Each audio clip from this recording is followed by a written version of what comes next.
in this video we are going to see that how can we actually show or hide a ruler in Microsoft Word. So basically the use of the ruler is that it helps you to align your document or to just see that how the text is being arranged. Like you want to increase the space or decrease the space, that you can simply do using a ruler. Okay, so right now, as you can see in the document, no ruler is being shown to us, but if you want the user to be able to see the ruler, what you can do is just go to this view tab. In this view tab there is this show pane. So here is this ruler that's present. If you just check on this option, the ruler would be shown. Next we have is this option on the grid lines. So these grid lines would be shown to you as well if you just turn it on.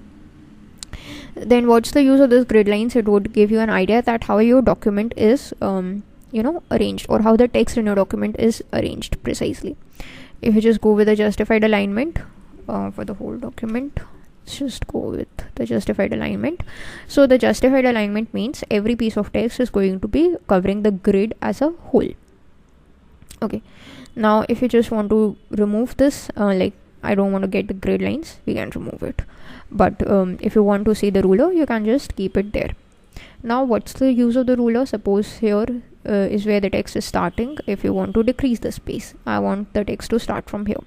So this is how we can do this. I want to start from the middle like this. So let's just toggle it like this. Okay, so using the rulers we can set the space, like from where the text is gonna start or where it's gonna end. Basically the position of the text we can just set using the rulers like this. Okay, so that's all for this video. Thanks for watching.